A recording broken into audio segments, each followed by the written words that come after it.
Wolo and friends on Sports 56. Here is your host, the voice of the Tigers, Dave Woloshin.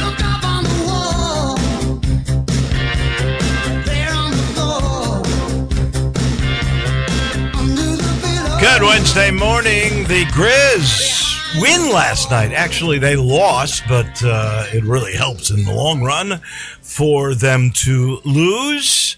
Ty Jerome came back. Cedric Howard came back. There's no big guy. That's the problem. We're not going to have Zach Edey the rest of the year. The Grizzlies will not, nor will there be BC for a while. So they just get outmanned, and that's what happened last night. Ant is a heck of a player. More on that in a little bit. The Tigers are losing, too, and we're not talking about just on the court and the 6-game losing streak, and we'll have the roundtable a little bit later in the program today to talk about what's going on in the American. But the Tigers, apparently, with a meeting of the Board of Trustees today, Dr. Ed Scott revealed that there was $1.2 million shortfall in revenue expected from basketball. I'm guessing ticket sales, parking revenue, if that's a part of it. The thing is, and I'll be honest here, I can't wait for all the details to come out if they do come out. But if there's a $1.2 million shortfall, that number is accurate. But where does that come from? Was that from the original ticket sales number? Was that because people who bought season tickets aren't coming, and therefore the loss of revenue that you might get from, although I thought the Grizzlies got like the revenue from parking and from food and things of that nature? I'm not sure, but we do know that there is a $1.2 million shortfall, and that means you got to do something. You got to figure out a way to get more people to come, that they buy the tickets, they come to the games. Whatever the shortfall is coming from, that has to be remedied. You can't afford to lose $1.2 million per year on what used to be your priority. And let's be very frank here. It can't be your priority anymore. College football is the driver. If you do aspire to be a Power 4 school, and we know Memphis badly does. We know that by the fact that they came up with a $2 million deal for the Big East. We know that because everything they do as they plan, it is with in mind they're going to end up being in a Power 4 conference. That is their hope. That is their desire. That is what they work for. And therefore, the driver for that is football. And that's got to be the priority. I get it, but you can't keep losing $1.2 million. So I know there is going to be some big thinking and processes reevaluated, and Dr. Ed Scott's going to be a very, very busy guy for sure. So the Grizz got a good start last night. They had a great first quarter. They actually led by as many as 11. They were up by 7 at the half. They got cold, particularly in the second half. And in the third quarter, there was a 16-5 run midway through that separated them from the Timberwolves. And Ant was terrific. Anthony Edwards is a superstar. He had 41. It's really weird. Kyle Anderson, who I think really did enjoy his time in Memphis. And then, he was with Minnesota for a couple of years. And then he was off on another journey and then came back to Memphis for, 2 weeks? Played in a couple of games. They put him at center on occasion. He somehow he maneuvered, and I congratulate him for that because he'll get to play in the playoffs. But Kyle went back to Minnesota, got a buyout from the Grizz, and that made him a free agent so that he could return to the team, and he knows that system. So last night, this is the cool thing for him anyway. He's playing in this game. He knows both the systems. He knows Minnesota. He knows the Grizzlies from being here for a couple of weeks and working with Isola. So I thought that was pretty interesting. So you do lose, so the tank success is good in that regard because you definitely don't want to get to 10. I don't think there's any worry of that. Good to see Ty Jerome back. Remember, he had a thigh injury. He played 24 minutes over the 20 minutes that he's been allotted quite a bit. He had 14 points, a couple of assists. Cedric Howard returned to the lineup. He had 15. But we know Edey's out. There's no timetable yet on Brandon Clark. I think that's a couple of weeks away. I don't know what the deal is. Do you know what the deal with Santi Aldama is, Landon Schmidt? I'm trying to figure that out. But he's not playing. I think isn't he one of the guys being reevaluated? He could be. I can't remember. I'll double check. I can't remember even what the injury was. But that's where they are. That's where they stand. The Tigers, who have lost 6 in a row, and we mentioned this losses at the ticket office, in the box office. They're about to play tomorrow night against a USF team that has won 7 straight. They have, I'm sorry, I think it's 3 straight, but 7 straight. But the last 3, they have won by 18 or more points per game. So they are on a roll. They are the number 1 offense in the American. They are the 9th ranked offense in the NCAA. If they win tomorrow night, they will win the conference outright. So they will be motivated. I'll be interested in seeing what that line is. Believe it or not, the last 3 games the Tigers have lost, they were favorites in the game, which is hard to fathom. They were a 4.5-point favorite in Greenville, and they lost by 16. So we will see. For sure, we know that Aaron Bradshaw's not 100%. He is worried about any kind of contact on that left arm. So I don't know if he'll play. Remember, he had a great first half against USF in Tampa. And then early in the second half is when he dislocated that shoulder, that elbow. We thought it was a shoulder at first. This just blows me away. Jason Muntz, who you know is with us every Tuesday, was on with us yesterday. He predicts every game. And I've got to say on the front end, Jason, who I love and I think is a great beat reporter, I really do. He is a terrible predictor. But here is what he predicted for this game tomorrow night. He predicted USF would win. Okay, that's not hard. It's the score that blows me away. He predicted that USF, which I just said, best offense in the American, number 9 in the country. He said the final score tomorrow at FedEx Forum, late night, starts at 8, would be 91-71, a 20-point home loss. I don't believe that. I just don't believe that.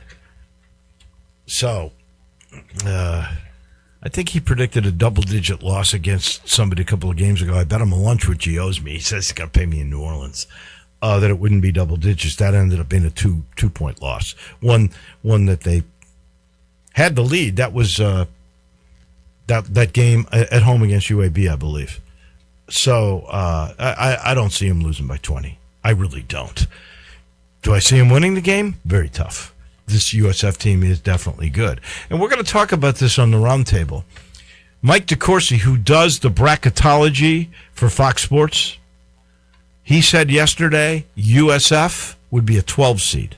That shows you where this league is at. Great football.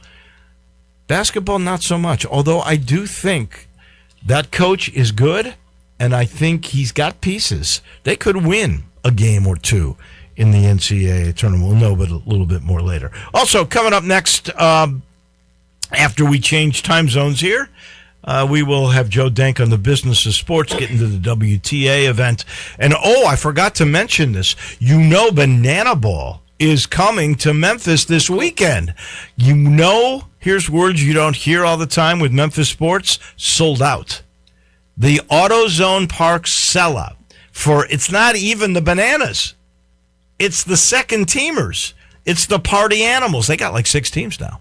This thing is so successful. This guy, and I think it's one guy that came up with this idea, bought the Savannah minor league team, and turned this into what it is. He's the guy making all the money. What a brilliant guy he is. Anyway, Joe Dank on all of that comes up near the bottom of the hour. And, of course, we will end with the roundtable. I'm sitting in the Family Leisure Studios. A reminder to you to the floor model sale is still going on. They are moving stuff out to bring spring stuff in, so you get deep discounts on over 100 display models. I think they still have a whole bunch in stock. Hot tubs, swim spas, those brand new things called the cold plunges that everybody says really gets your system going. Check it out. It's all happening. I-40 and Whidden Road. Tell Billy, sell Lindsay. She owns the place. We sent you. You might get an extra special gift as you cash in on the floor model spa sale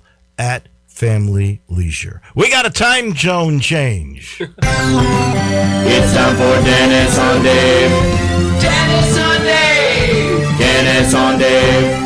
Welcome to Dennis on Dave. So we move the clocks up, by the way, this coming weekend, this Saturday night. That's right. That's a time change. It's always a different time when you enter the picture. Good morning. Hey, man, good to see you. The last couple of weeks, you've busted me because I've been positive.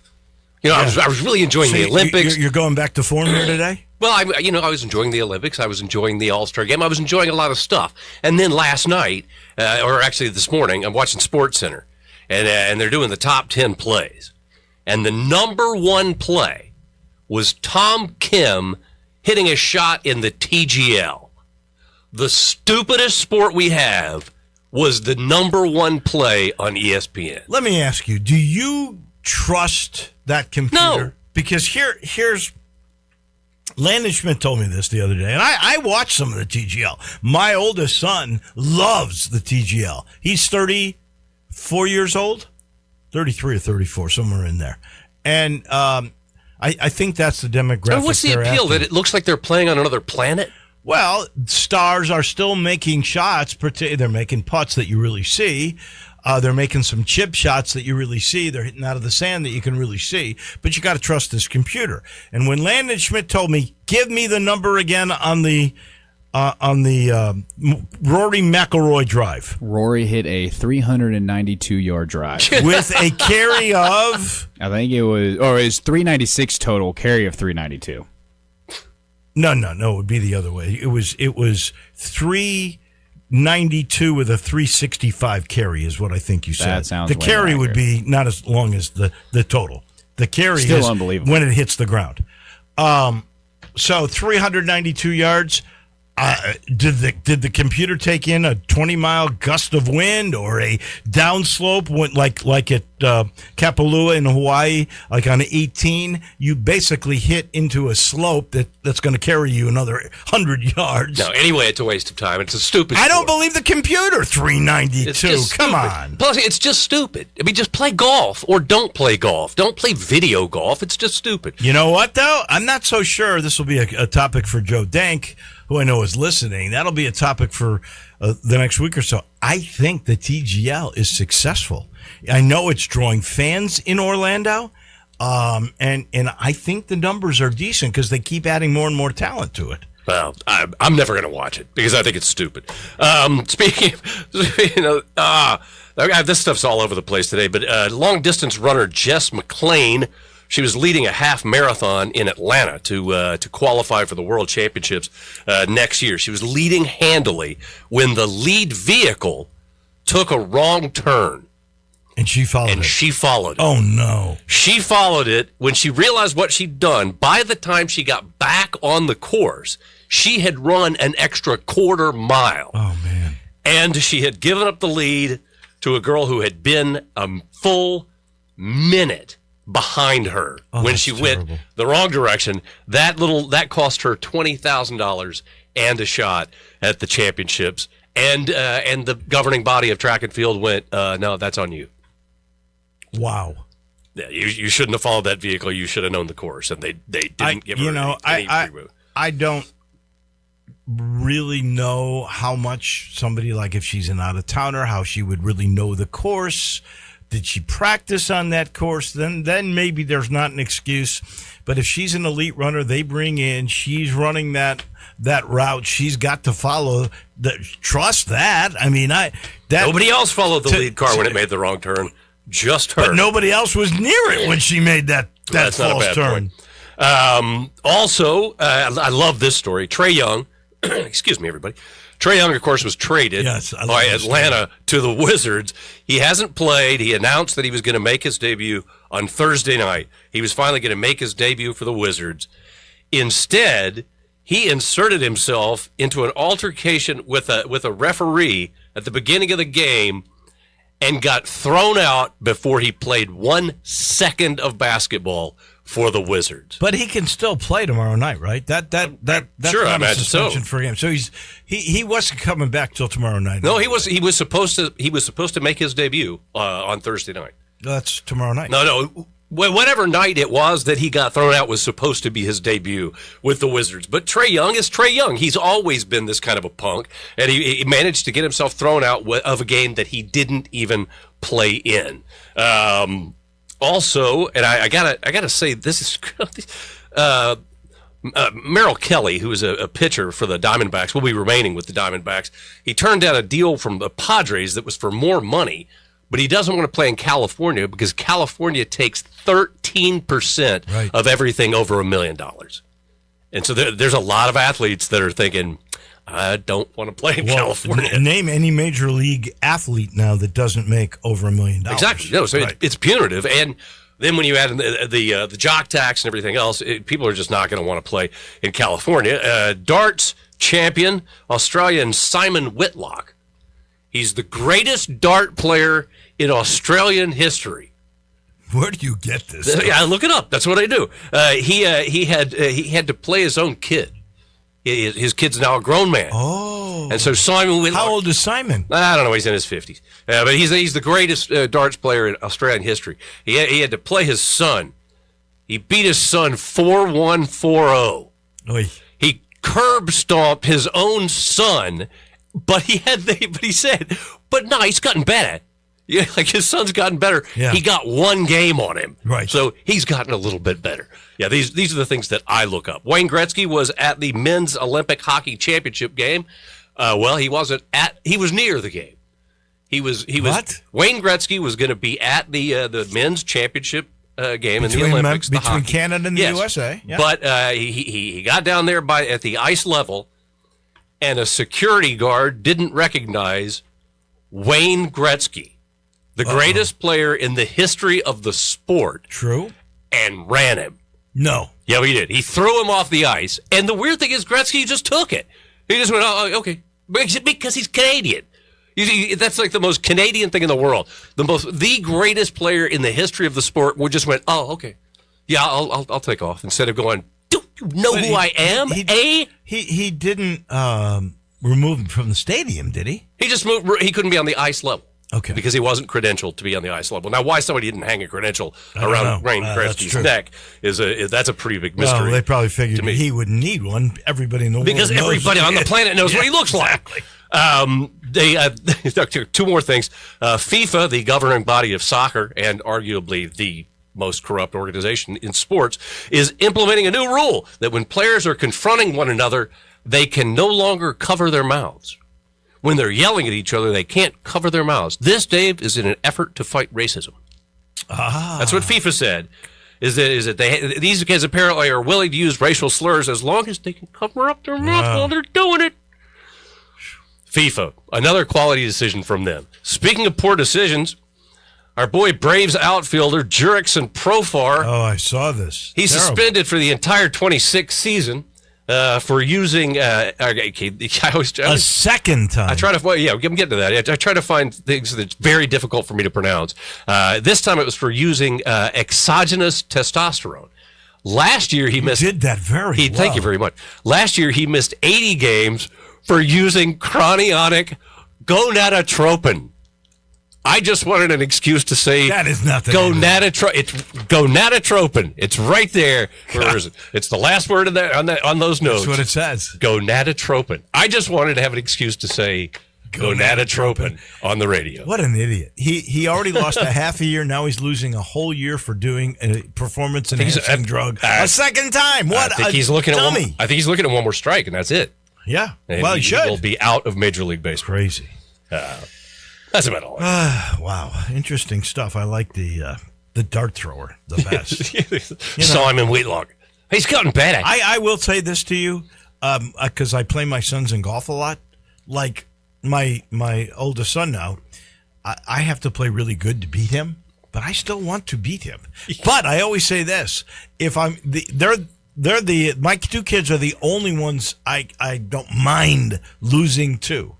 Because, you want them to win. My wife and I play pool all the time. And she You want to beat routinely the heck beats. out? Oh, she does? She does. She beats me all the time.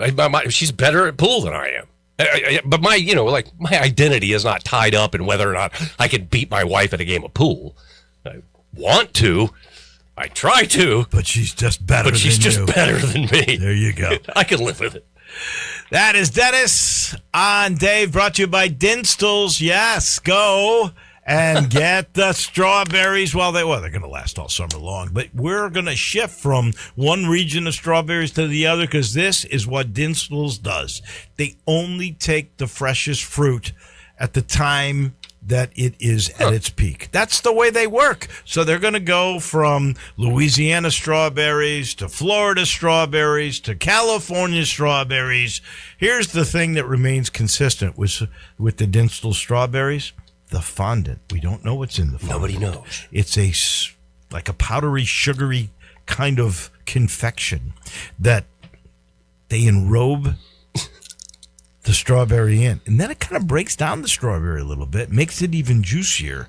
But before all that occurs, it's blanketed in chocolate, the best chocolate in the world. Listen, I'm salivating just thinking about all this. 5 locations you can get that, or you can get the Cashew Crunch. That's really their signature year-round entity. Then there's the Turtlettes, that happen to be one of my favorites. There's the world-renowned, award-winning fudge. We're so lucky to have Dinstall's. And we got 5 locations. Downtown, the Burbs, Collierville, Germantown, my neck of the woods, Laurelwood, and where they make it, Pleasant View. We are so lucky that we have Dinstall's here. We're so lucky we got Joe Dank on the Business of Sports. The former GM of Channel 24 and 30 is coming your way in just a minute. Add a little fun to your lunch break. Join Johnny Radio for Sports 56 Happy Hour from 11 to 1 every weekday on Sports 56 and 98.5 FM. Hi, fellas. Bill Russell at Russell Brothers Fine Jewelers. Christmas and Valentine's Day have come and gone, but you know that at some point you'll need to make your favorite lady happy on her anniversary or her birthday, or just because you want her to know how special and important she is. At Russell Brothers, we've been helping gentlemen for over 5 decades do just that. When a gift-giving occasion arises, we're here to help you. Magnificent diamond rings, beautiful necklaces, shimmering gemstone bracelets. So much to choose from, and the possibilities are endless. At Russell Brothers, you can always know that if you surprise her and she'd rather have something else, we're happy to exchange or refund your money within 30 days. Beauty, value, quality, and service are the things that set Russell Brothers apart from other jewelers. Come see us at Russell Brothers Jewelers, 4646 Poplar. Let us help you say you're the best to that wonderful lady in your life. Looking for sports in all the wrong places? Try the Owner's Box Sports Bar and Grill in Lakeland's Town Square. Fun, exciting, friendly, and comfortable with wall-to-wall TVs. 24 taps for all your beers, including $3 domestic and $5 craft pints on Mondays. Monday through Friday, 3 to 6 happy hour. Music bingo Tuesdays. Daily specials and online ordering. The Owner's Box Sports Bar and Grill in Lakeland's Town Square. Highway 70. Check Facebook for daily specials and weekend music at the Owner's Box. Hear that? That's Mike. He took ZQL Pure Z's, so now he's sleeping soundly on a Sunday night. ZQL Pure Z's are fast-acting melatonin gummies with a complementary botanical blend to help Mike get the sleep he needs to wake up refreshed and ready to conquer Monday. Let's do this Monday. ZQL Pure Z's, just for sleep. Really great sleep. These statements have not been evaluated by the Food and Drug Administration. These products are not intended to diagnose, treat, cure, or prevent any disease. Use as directed. At Jason's Deli, when you're dining in or picking up curbside, you can expect wholesome food and no surprises, just delicious sandwiches, crisp salads, and quick quality meals made with the freshest ingredients and no artificial trans fats, MSG, high fructose corn syrup, or artificial colors and dyes. Around here, a lot of thought goes into what we put into our food and what we take out of it, because you're not just taking a bite, you're getting a taste of who we are. New items are constantly being created to expand our menu for all tastes and special diets with vegan and gluten-free options available. Convenience and on-time delivery you can count on. It's just a click away at jasonsdeli.com, so whether you need to feed 5 people or 5,000, the team at Jason's Deli, they have the credentials and the commitment to keep you satisfied. Freshness is nearby at Jason's Deli with locations at Ridgeway in the Park Place Center, Poplar and Highland, Germantown Road in Cordova, and on Goodman Road in Olive Branch. Jason's Deli. It's wholesome food and no surprises. If you want to make money in sales, Flynn Broadcasting wants you. If you can sell, Flynn Broadcasting has a great career waiting for you. If you can sell, we have great benefits, salary, commission, sales leads, and a great place to work. If you can sell, let us know today. Send your resume to jobs@flynn.com. Can everyone sell? No. But if you can, Flynn Broadcasting wants you. Apply today at jobs@flynn.com. Start your great career today at jobs@flynn.com. Flynn Broadcasting wants you.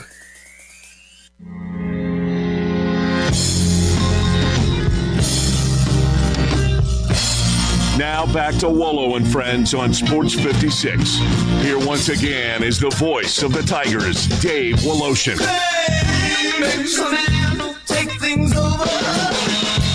We always, middle segment on Wednesdays, talk with our former GM of 24 and 30, Joe Dank, also a television sports producer and director.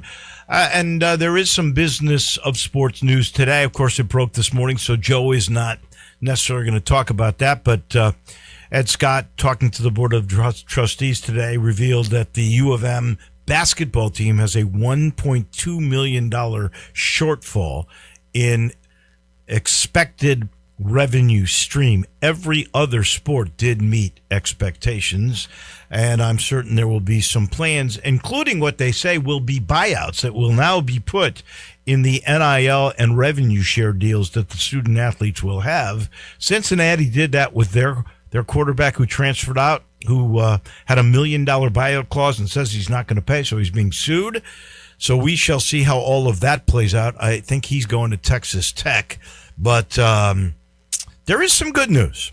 And Joe Dank is going to begin with the Savannah Bananas, or their affiliate, the Party Animals, because Joe, correct me if I'm wrong, but we're going to use a term here that we don't see a lot in Memphis sports. That is sold out. Good morning. Good morning, David. Look, that's absolutely the story. This is an absolute phenomenon. It's great to see, number one, that the Redbirds were able to get on the schedule and get a weekend appearance by what is now called Banana Ball. It's a tour. There are 6 teams. The Bananas are one of them, but they're one of 6. And so we have 2 of them coming here this weekend. There is a ball game Saturday night at 7 o'clock. I use the term ball game loosely.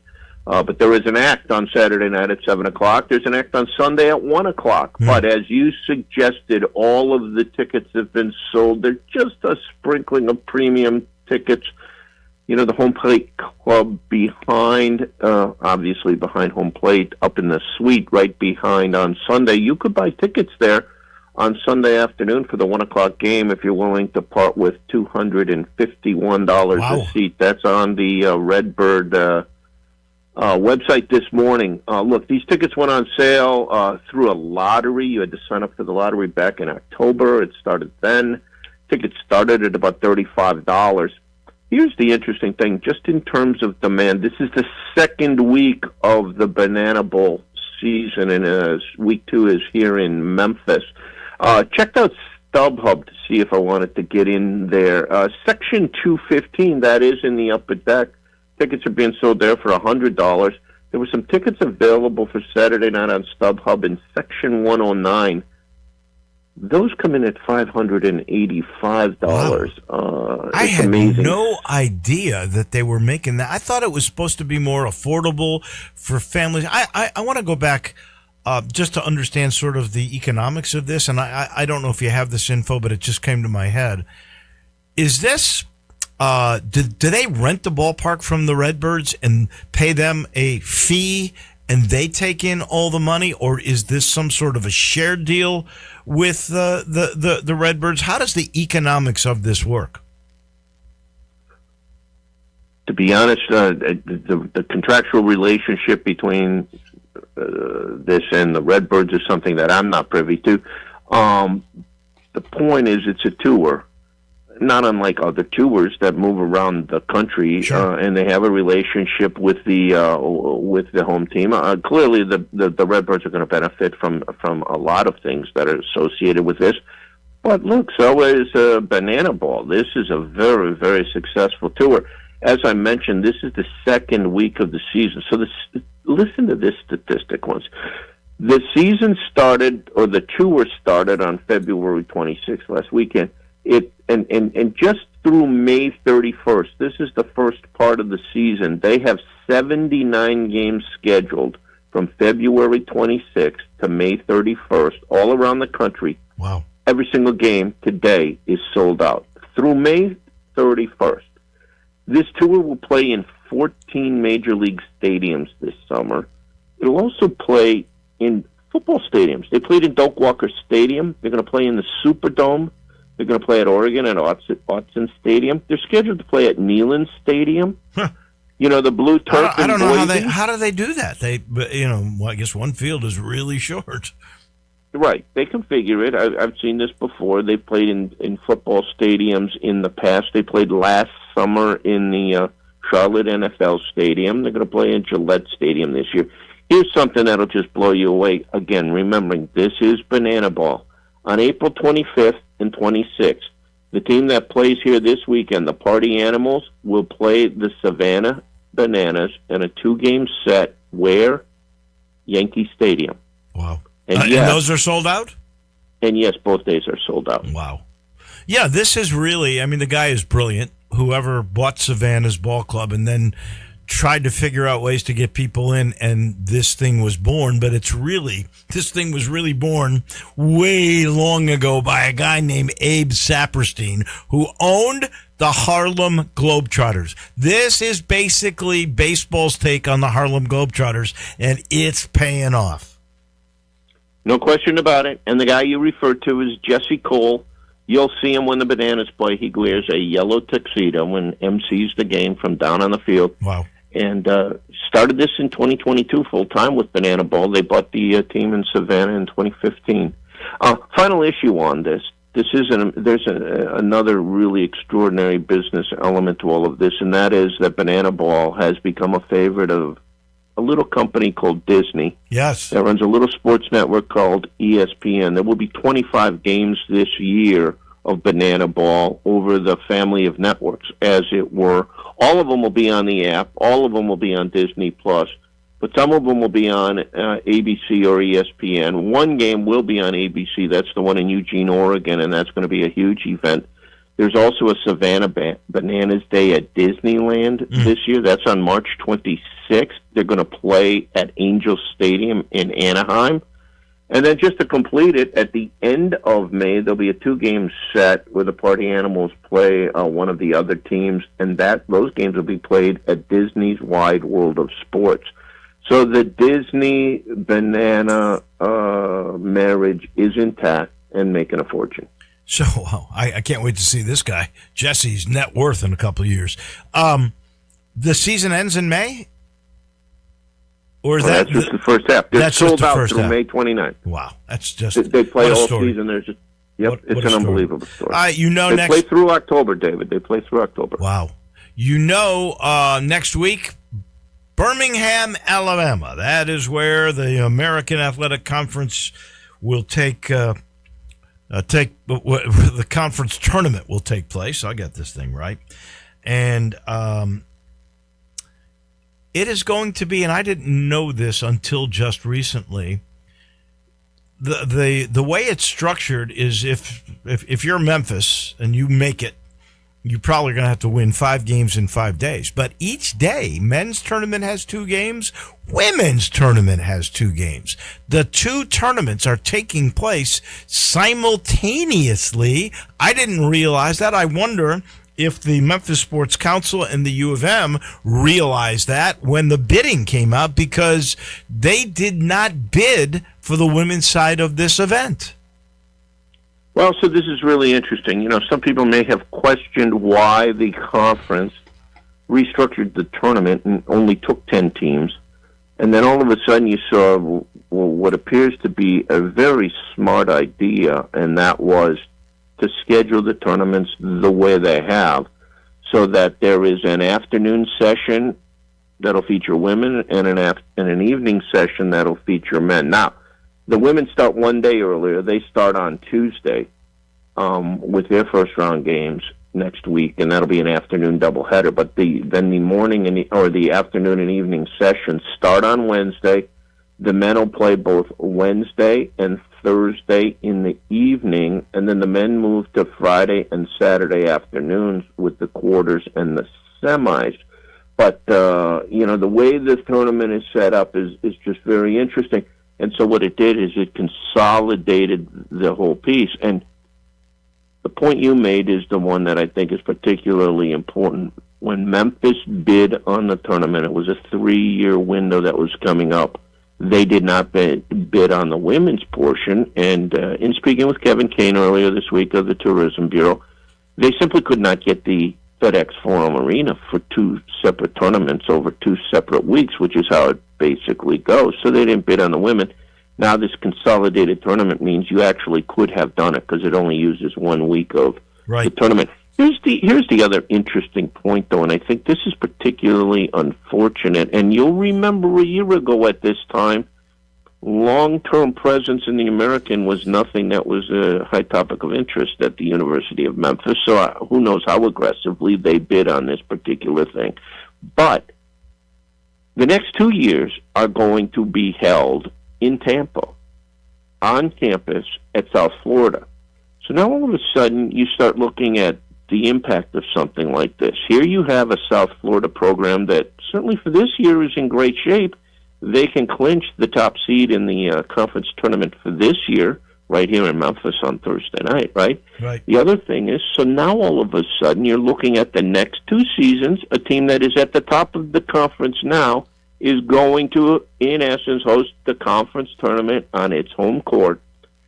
And this becomes a great advantage, particularly when one considers that it is very likely for the foreseeable future that this conference remains a one-bid league. So, whatever huge advantage the Tigers are in next year, to get out of the tournament, you may have to go through South Florida playing on their home floor. Yeah. I remember when Memphis had that advantage. It was always going to be in Memphis or Louisville back in the day. And every once in a while, Virginia Tech had one, and one was at the Gulf Coast of Mississippi, where Southern was the host. But for the most part, it was Louisville and Memphis, and what an advantage that was. And CUSA tournaments were held here. Great Midwest Conference tournaments were held here. What an advantage that was. And now I don't believe this commissioner really loves Memphis because they know Memphis wants out. Memphis did not help themselves by not bidding the women's side. And so you're right. That's a huge disadvantage. And, I don't know if they're going to keep this format where you're going to keep the men and the women together and only the top 10 teams will make it. The bottom 3 don't make it every year. Does that format hold forever? I don't know. I don't know what the answer is. It'll be interesting to see. I believe probably the format stays in place. It just makes all the sense in the world from an efficiency standpoint. And look, one of the really difficult things, Memphis, the great tradition of Memphis basketball, plus you could put your conference tournament in an NBA arena. Yeah. And we don't have it. No. And it's unfortunate, I think. Yeah. All right, finally, how about the good news? The WTA is coming to Memphis. I didn't realize this. There are only 7 women's tournaments a year in the United States. There are 7, with 2 being a 250 level. Memphis is now going to be one of those 250, a small commodity, an important sports commodity, and tennis is coming back to this city. I'm so happy that we're getting another shot at a pro franchise. I think it's great news. I mean, it's extraordinary. You're talking to a tennis fan. I'm going to spend this Friday, in just 2 days, David, I'm going to be in Indian Wells watching the tennis tournament at one of the great venues on the planet, and that's one of the best tournaments in the country. And so bringing another pro sports event, and look, here we are now. We have another opportunity in Memphis, unique, as you said, only 2 tournaments at this level, and only 7 tournaments in that occur in the United States. So Memphis sports fans, another opportunity to support professional sports and just plain and simply, quite frankly, buy tickets. Buy tickets. We've talked about this in the past. The Pro Spring Football League clearly did not work. Ticket problems there. The Grizzlies, of course, are having big problems now with the rebuild, and attendance is lagging significantly since that happened. You just spoke about $1 million loss on tickets for basketball at the collegiate level for Memphis. And this is yet one more opportunity for the people of Memphis to take advantage of an opportunity to see what are rising stars. We are going to see people whose names we probably know. I looked at the draw for the last 2 or 3 years. This tournament was held in Cleveland in a temporary pop-up venue in downtown Cleveland in a recreation area and dining and entertainment area. They built the arena and they built the courts. But this new facility here got great reviews, and they're going to bring a tournament here. And it will be great to see if the community will support it by simply buying tickets to a professional sporting event. Well, the old Racket Club stadium that they would build for the event would seat around 5,000. I think when they built all the permanent suites that they did, it might have been a little bit less. For the most part, that was usually sold out. Maybe the early rounds on Monday and Tuesday in the afternoon wasn't a sellout, but for the most part, excellent crowds. This, I am told, I Googled what a WTA event venue usually seats, and it gave me a big broad range of 2,000 to 5,000. So that's right in the wheelhouse of Memphis with past support for tennis. So let's just hope that's the case. I am familiar with some of the people who played in the old tournament. We're not going to have that level of play here, but this is going to be an attractive opportunity. You know what? Nevertheless, when the girls were here, and there was like 6 years of that, there was a 250 event. So you Venus Williams won it 1 year. She could come back with Serena for this thing. Who knows? Who knows how it will play out? Sometimes you get rehabbing stars who trying to get some points. So we'll just have to wait and see. But I appreciate it, Joe. Have yourself a great day. Thank you, David. Enjoy Indian Wells, and we'll talk next week. That is Joe Dank on the business of sports. He's brought to you by Southern Security. Southern Security, 7 locations. They can do things other banks can't because they're not for profit. That's right. So if you want to become a member of the family, let's put it that way, and you want the best service, you want unbelievable rates, again, they can do things other banks can't. You want the newest technology, look at the bank in Collierville. Become a member of Southern Credit Union. Southern Security has been voted the best credit union for the last 6 years in the Mid-South. They're working on a 7th. It's easy to join. 452-7900. Talk to a person or go to southernsecurity.org. Southern Security, your home team credit union, federally insured by NCUA. We got the roundtable, Corey Glore and Bruce Howard. They join us in a minute right here on Wolo and Friends. Sports 56 and 98.5 FM. Available locally on your radio dial as well as around the world online at sports56whbq.com. Take us with you everywhere by downloading the Sports 56 app. And at home, just say, Alexa, play Sports 56. Wherever you are, it's easy to stay tuned to Sports 56 and 98.5 FM. Unlock your new go-to spot, Codes Dispensary in Steele, Missouri, just over an hour from Memphis. When you're ready for a legal, reliable option, they're right up the road. Explore the full menu of top-shelf products in-store and online. Short on time? Order ahead and cruise through the drive-thru for a quick pickup. Stack rewards while you stock up with Club Codes. Earn points for every dollar spent. Codes Dispensary, now open in Steele, Missouri. Supreme cannabis that's worth the drive. Learn more at codesdispensary.com. That's codesdispensary.com.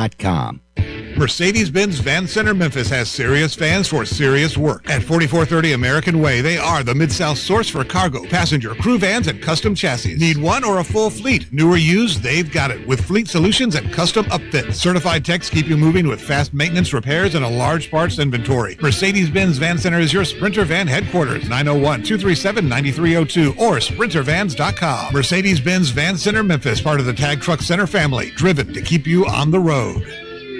Tito's Handmade Vodka is America's favorite vodka for a reason. From the first legal distillery in Texas, Tito's is 6 times distilled till it's just right and naturally gluten-free, making it a high-quality spirit that mixes with just about anything. From the smoothest martinis to the best Bloody Marys, Tito's is known for giving back, teaming up with nonprofits to serve its communities and do good for dogs. Make your next cocktail with Tito's. Distilled and bottled by 5th Generation Incorporated, Austin, Texas. 40% alcohol by volume. Savor responsibly. When you switch to Progressive, you could save bundling your home and auto. Then you could put that money towards some of the surprisingly more expensive things in life. Attention passengers, we've reached 10,000 feet and internet is now available for purchase. I just paid hundreds for this flight and you can't even throw in internet? I'll just take the free pretzels. Sorry, but I do have snack boxes for sale. I'm just gonna sleep. In that case, we are selling pillows and blankets as well. I'll just breathe. That's free, right? Life costs a lot, so bundle and you could save with Progressive. Progressive Casualty Insurance Company, affiliates, and other insurers. Not available in all states. Memphis is a love song to soul and style. With the full suite of sought-after designers, brilliant natural diamonds, an elegant bar, luxury VIP lounge, and more, a trip to our store is an experience like no other. Just like the city we love. Stop by any of our stores or visit sissyslogcabin.com and experience Sissy's for yourself. Memphis is our home, and we're your jeweler. Sissy's Log Cabin, because life's too short for ordinary jewelry. The action lives at Landers Center as the Memphis Hustle hosts the Sioux Falls Skyforce in a Thursday night showdown tomorrow night at 7 p.m. Get to South Haven and cheer on the Memphis Grizzlies NBA G League affiliate. Tickets available now at memphishustle.com. Now back to Wolo and Friends on Sports 56. Here once again is the voice of the Tigers, Dave Woloshin.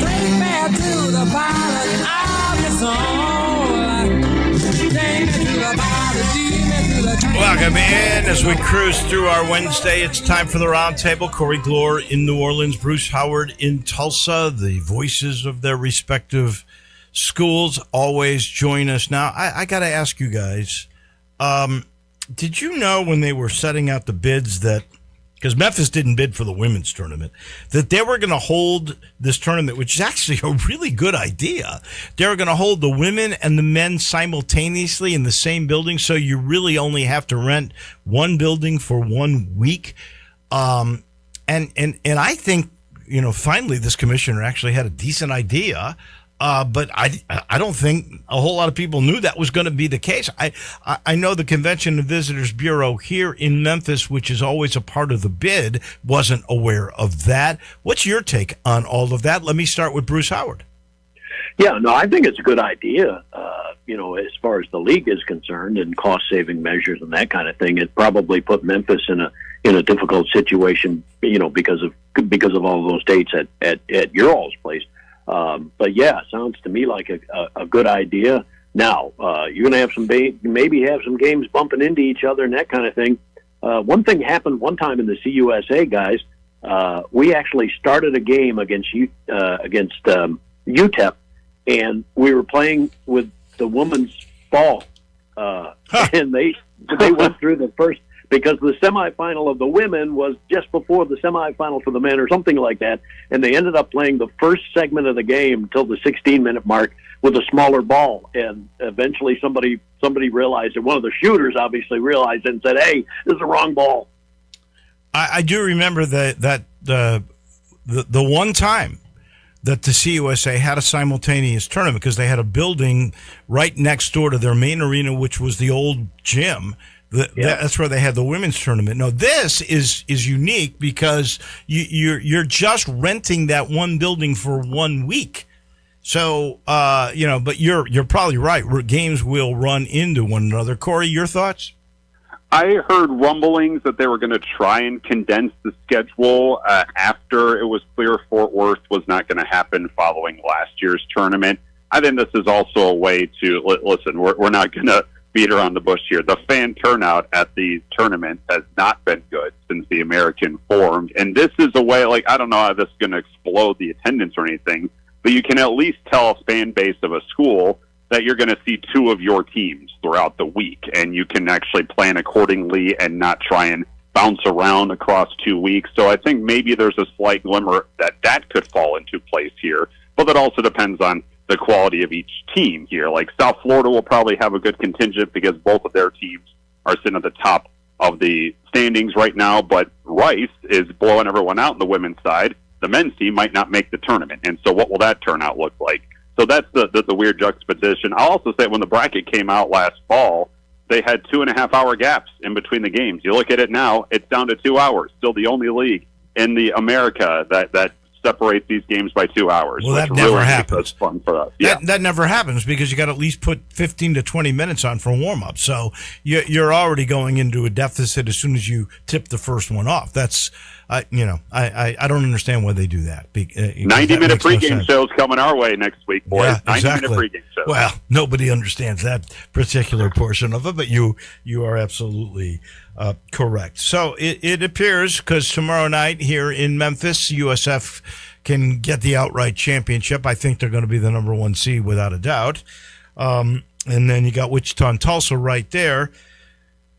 I have Mike DeCourcy on from the Sporting News every week on Monday to talk college basketball, and he does the bracketology for Fox Sports. He says USF, and they have to obviously win the tournament to get it. They would not make it as an at-large. If they do that, they would be a 12 seed. That tells you where this league is. If you're the commissioner, if you're college basketball coaches in this league, what can be done to get this league better? I don't think anybody would argue this is the best league for football of the group of six. It's 11, I think, this year is the ranking for basketball conferences. How do you get better, Corey Glore? Boy, oh boy, if I think this is a discussion over some adult beverages next week in Birmingham here, boys. Because, I mean, we've been talking about this for years now, ever since certainly the loss of Houston a couple years ago, but you can go back to the loss of UConn in this league. This has taken a major slide down. Now, when UAB and North Texas entered, they were really strong programs. UAB made a tournament as soon as they entered the league. But, I mean, you go from the non-conference scheduling and beating that drum to an imbalanced conference schedule, and so you have weaker teams rocketing up the ladder that you thought were going to be bad that wound up not being, and vice versa. I mean, there's a mess here, and I just think there's a creativity that's being lacked right now in the American, because it was just 5 years ago there were 2 bids at minimum in this league, and now you're scrambling for one. And I think a telltale sign here, and I hate to say this, the fact that this tournament is moving to on-campus next year, South Florida will host it on campus, that to me is just a bad sign about what the league feels about basketball as a whole, because that's an admission right there. Even though the Yuengling Center is a pretty good venue, that's an admission right there that you're not the league that you once were in this particular. Well, and when you're a one-bid league, like if you're going to get 3 or 4 bids, okay. But if you're a one-bid league, what an advantage that is for USF to have the home court every time they play for the next 2 years in the postseason. I think 2 things. We've already addressed this. You got to schedule better. But I think now the number one thing, and this has come up today. Memphis was 1.2 million shortfall in basketball in expected revenues, the only sport that under-delivered this year. But Ed Scott has also talked about when he's got and Memphis's ref share is over 11 million. When you give these contracts out now to student athletes, you got to have buyouts, and you're going to need that to be protected from the group of four. So you're going to see buyouts here. I think if you want to be a member of the American and you're the commissioner, you've got to set a minimum standard of NIL to make sure you get some athletes if you want to up this particular league. Bruce Howard, your thoughts? Yeah, I think that's not a bad point at all. But in regard to scheduling, other than Memphis, everybody else really just has a hard time scheduling. Yeah. And I think if there is a solution on that, it's the MTEs. Try to get in as many multi-team events as you can, and end up facing Iowa State or somebody as a result of the bracket. But and the other is, if I were Coach Pernetti, I'd be trying to figure out an American / Pac-12, Pac whatever they are, series, like they do with some of the other leagues, some sort of series where you're going back and forth between a couple of leagues and the non-league. That could help maybe bolster your schedule a little bit. Okay, Corey, South Florida's the number 1 seed. You have to make them the big favorite. Tulsa and Wichita breathing down their necks. Is there any other school you think in this conference could beat those 3 teams to get the bid? Well, it's weird because I would say when you put UAB on the road, yes, but they're playing the conference tournament in Birmingham, and so I don't know what the heck they're going to look like. It's not at Bartow, though. Yeah, I mean, so maybe that just changes the vibe there. I think those 3 are the clear 3. Especially one of them's going to wind up having to win 3 and 3. The other 2 are going to get 2 and 2. I just think those 3. I like Tulsa's a more well-rounded team than Wichita State, but the fact that the Shockers rebound the ball like they do, and then they got maybe the best shooter in the league, and I'm factoring in the South Florida guys there too. But Kenyon Giles is a wizard from long range, and so that he's going to keep them in games, and especially if they only need to win 2. I think those 3 are the clear-cut favorites. That's interesting. I don't know if I'd rather have Barnstable, Enos, Pena, or Giles' last shot. I don't know if Giles would be my guy, although he hit the big one against Memphis last week. Bruce Howard, who do you think can upend any of those 3 teams if there is one? I would say Florida Atlantic. With Carlisle coming back, I think they've got enough bigs, to maybe bang with South Florida. And in fact, who knows if FAU ends up with a 4th seed and they still are in the mix for that. That'd be an interesting semifinal game, with some implications.